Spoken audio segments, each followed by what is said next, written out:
Bom dia. Eu vou falar hoje um pouquinho o resultado de um trabalho de pesquisa que resultou num workshop de experimentação com materiais para desenvolvimento de produtos, né? O enfoque dessa apresentação hoje é falar como que se propiciou, a partir dessa experimentação com alunos de design, com professores aqui da FAUSP, a professora Denise, eu e a professora Bárbara Del Curto, do Politécnico de Milano, gerar a criação de produtos e protótipos a partir da construção de imagens, camadas a camadas, considerando diferentes aspectos, né, dos elementos constituintes. Tá? Esse workshop ele se baseou em algumas referências anteriores e algumas experiências anteriores, uma delas, o desenvolvimento de peças para fachadas ventiladas, que fizeram parte do meu doutorado, né, em que a questão da obtenção de elementos positivos e negativos e a percepção dessas transições, desses dois opostos, né, mostraram-se muito interessantes para darem continuidade a um trabalho.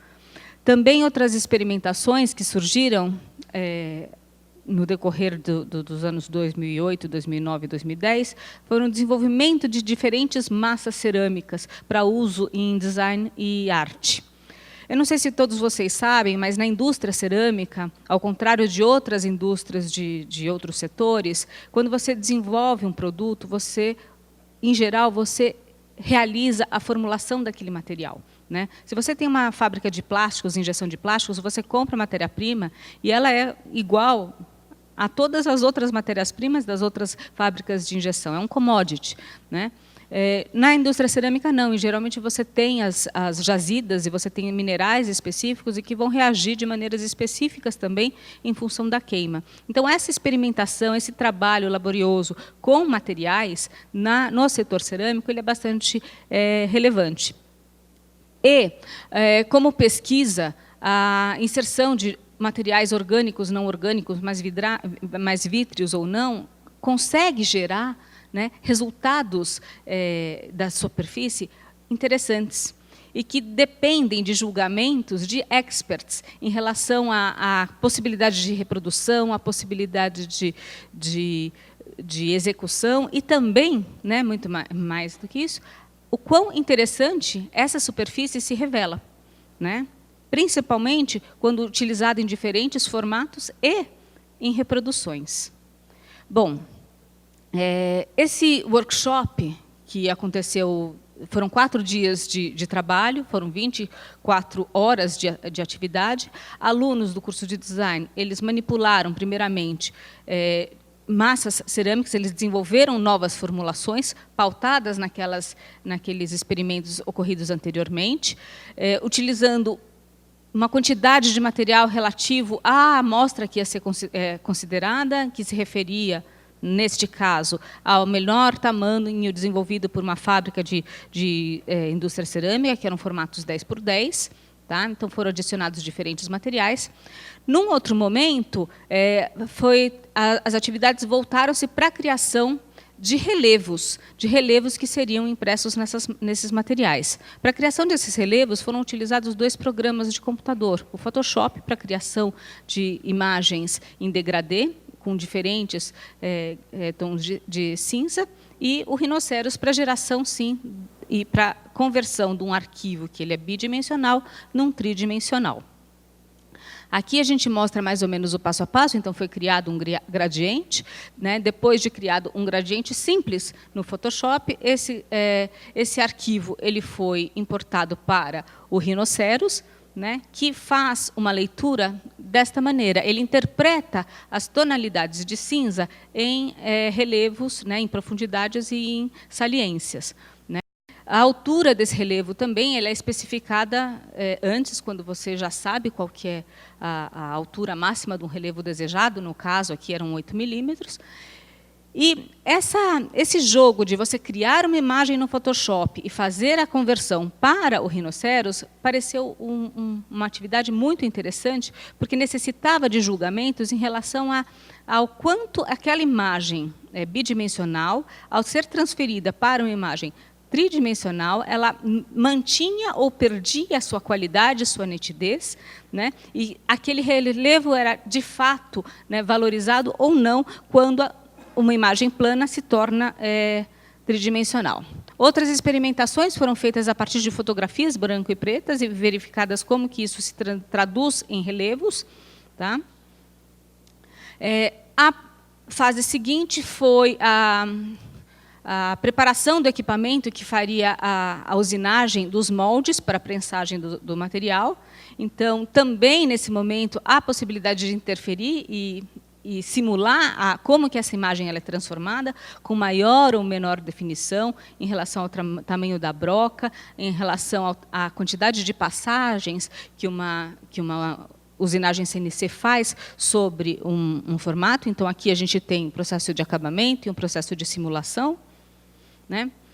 Feito isso, né, mantidos os arquivos digitais das experimentações realizadas por alunos, eram 18 alunos, 6 grupos formados por trios, cada um desses alunos desenvolveu 2 ou 3 padrões, né, por esse processo e também por outros processos. Aqui, eles estão desenvolvendo os moldes em gesso que foram, depois de algumas horas, usinados a partir daquele arquivo gerado. Depois, a fase seguinte passou para a prensagem do material cerâmico que eles desenvolveram. Então, cada uma das formulações, cada grupo desenvolveu 6 formulações diferentes de massa, né? Cada uma daquelas formulações acabou sendo prensada nesses moldes e reproduzidas. Outro procedimento também de construção de relevos com novas formulações de massas cerâmicas se deu pelos processos manuais, em que você, também controlando aspectos necessários de espessura, de profundidade desses relevos, alguns objetos foram pressionados contra essa superfície, né? Depois foi obtido o negativo dela em gesso, que serviria de molde, e esse negativo muitas vezes revelava-se mais interessante do que o próprio positivo.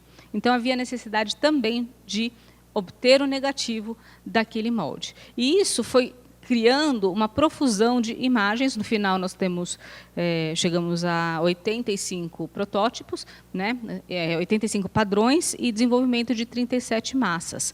Evidentemente que o processo de avaliação do que é aprovado ou não aconteceu durante o procedimento de execução, numa atividade muito acelerada de 4 dias.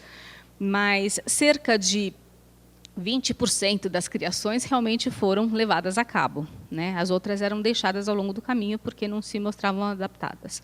Aqui é uma visão geral dos procedimentos desenvolvidos para a reprodução dos moldes, tá? Uma visão geral do workshop, né? Então, aqui alguns dos resultados obtidos, né?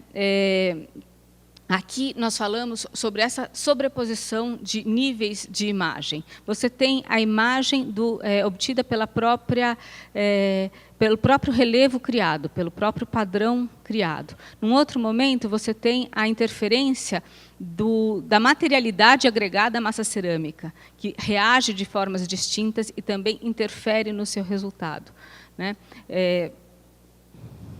Aqui eu trago 2 exemplos, né, em que o aspecto da cor muda também a percepção dessa forma. A formulação, as 3 amostras acima e essas 3 de baixo, elas têm a formulação semelhante, né, com adição de materiais vítreos, onde vocês veem essas gotículas em alguns minerais que formam uns laminados metálicos, que é a vermiculita, e um outro material que cria texturas. E a adição de um único óxido corante altera totalmente a cor, baixando a saturação.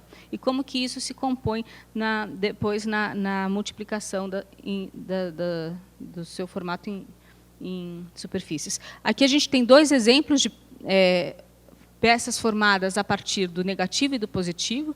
Então, essa percepção, né, num primeiro olhar, essa imagem pode nos parecer que trata-se da mesma coisa, mas quando você olha mais atentamente, as sombras estão invertidas e como que isso vai adicionando riqueza ao produto.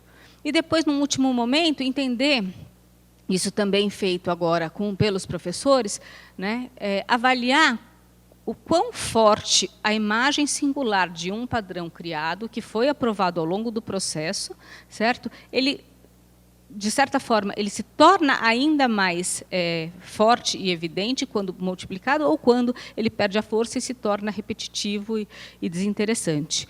Né? Os padrões geométricos que ganham a continuidade podem ser interessantes. Né? A expressividade da peça única com as gotículas, quando reproduzidas em superfícies, ela se torna um pouco mais confusa e perde a noção do relevo. Então, como que você media essa interferência dos materiais?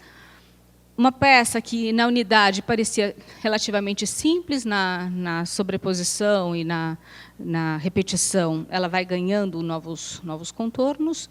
Né? E aqui, um exemplo de movimentos básicos de organização dessas peças por espelhamento, por translação, e verificando como que elas podem criar ritmos distintos.